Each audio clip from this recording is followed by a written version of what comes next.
नमस्कार विद्यार्थी मित्रांनो, मी तुमचे एज्युकेटर श्वेता चंदनकर तुम्हा सर्वांचे सीईटी बाय ग्लोबल ऑनलाईन या युट्यूब चॅनलवर स्वागत करते.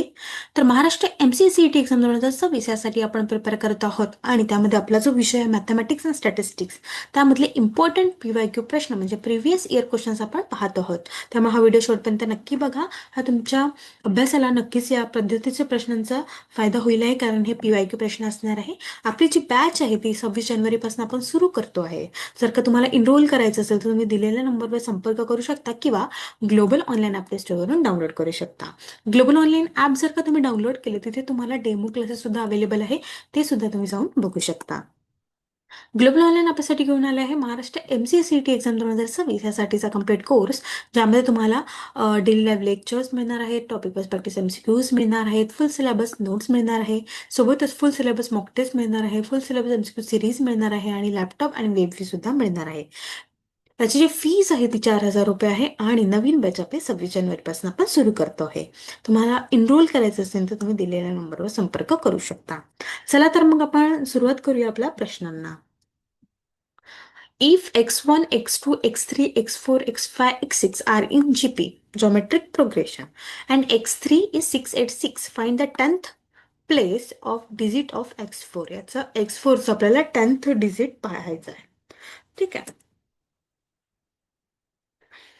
x4 काढायचं आहे आपल्याला आणि हे जीपी मध्ये आहे. xn ARN-1 हे कसं, ए काय आहे फर्स्ट टर्म आहे, आर काय आहे कॉमन रेशो आहे. ठीक आहे. x3 काय दिलेलं आहे 686 दिलेलं आहे, म्हणजे AR2 काय 686 आहे. ठीक आहे. x4 is equal to AR square, R is equal to 686R. ठीक आहे. नंतर आपल्याला अझूम करायचा ratio. Okay. x4 is equal to 686 into 1/7. आता टिपिकली काय कॉमन रेशो R इथे प्रोव्हाइड केलेलं नाहीये, तर आपण काय करतो, आपल्याला x4 इंटिजर मध्ये घ्यायचं, त्यामुळे R ची व्हॅल्यू आपण काय घेणार आहोत 1/7 घेणार आहोत. ठीक आहे. x4 ची व्हॅल्यू काय येईल मग 98.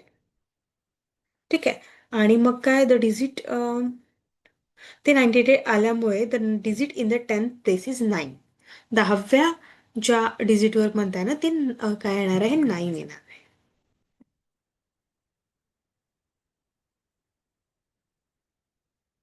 ज्योमेट्रिक प्रोग्रेशन मध्ये.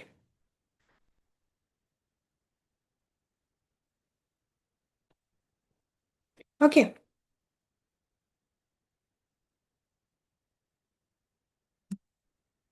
चला नेक्स्ट क्वेश्चन आहे, find the real number in the expansion of 4 to the power 2.5. आता 2.5 जो आहे तो इक्विव्हॅलंट असतो 5/2 ला. ठीक आहे. तर व्हॅल्यू ऑफ 4 2.5 इज कॅल्क्युलेट करावं लागेल आपल्याला. ठीक आहे. आपला formula AM divide by N is equal to in the root AM अशा पद्धतीने असतो. 4 2.5 म्हणजे 5/2 आणि 4√5 अशा पद्धतीने ती असणार आहे. नंतर आपल्याला रूट आणि पॉवर आपल्याला करायचं आहे. √4 इज इक्वल टू 2√5 म्हणजे 32. आपलं सरळ उत्तर काय येणार आहे, the real number in the expansion of 4 to the power 2.5 is 32. Okay. चला नेक्स्ट क्वेश्चन आहे, two customer Rachna and Bhakti are visiting a particular shop in the same week, Tuesday to Saturday. Each is equally likely to visit the shop on any day as on another day. What is the probability that both will visit the shop on a consecutive days? तर आता आपल्याला probability काढायची. Okay.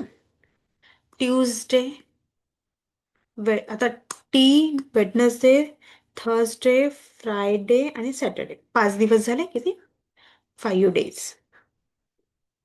5 choice आहे आपल्याकडे. 5 किती येणार 25 outcome आपल्याकडे येऊ शकते. एक्झाम्पल कोणते, ट्यूजडे ट्यूजडे ट्यूजडे वेडनेसडे है ना. तर आता आपल्याला आयडेंटिफाय करायचं की फेवरेबल आउटकम आपल्याला कॉन्सिक्युटिव्ह डेजचे कसे काढायचे. Favourable pairs where one day immediately follow the other. Tuesday Wednesday, Wednesday Thursday, Thursday Friday आणि Friday Saturday. Wednesday Thursday, Thursday Wednesday, Friday Thursday आणि सॅटरडे फ्रायडे.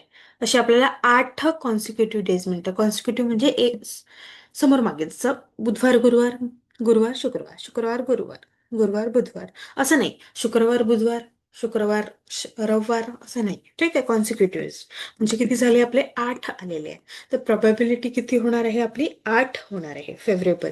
कशापैकी? कसा? प्रोबॅबिलिटी 8/25, कारण याचे आउटकम किती निघणार होते? 25 निघणार होते. ओके, पण आपल्याला फेवरेबल किती आहेत? 8च आहे. त्यामुळे आपलं उत्तर काय असणार आहे? 8/25 असणार आहे. त्यानंतर समोरचा प्रश्न आहे, find the distance from the eye at which a coin of 2 cm diameter should be held so as to conceal the full moon whose angular diameter is 31. Okay, तर इथे आपल्याला काय करायचं आहे?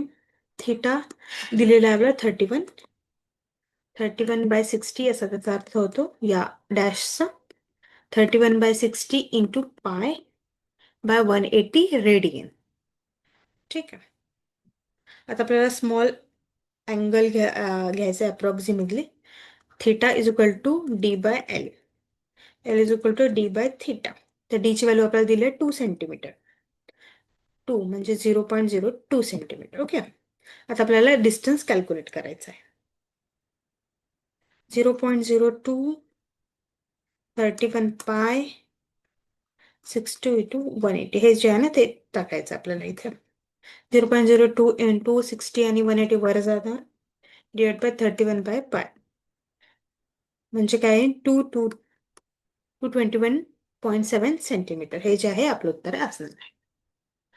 कधी कधी क्वेश्चन आपल्याला हार्ड वाटतो, पण त्याचं उत्तर जे आहे ना, ते तेवढं हार्ड नसते. ठीक आहे, त्यामुळे क्वेश्चन व्यवस्थित वाचा आणि त्याचं नक्कीच आन्सर करा. नेक्स्ट क्वेश्चन आहे, find the total number of ways to put 20 balls into 5 boxes so that the first box contain only 1 ball. तर आपल्याला अशा पद्धतीने बॉल्स टाकायचे आहे की एक बॉक्समध्ये फक्त एकच बॉल असणार आहे.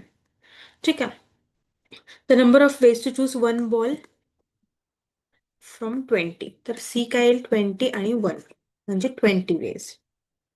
रिमेनिंग किती राहिले? मग रिमेनिंग राहिले 19. ठीक आहे, 4 बॉक्समध्ये 19, 5 बॉक्स होते ना याच्यामध्ये, हा पहिला. आता राहिले 4 बॉक्समध्ये 19.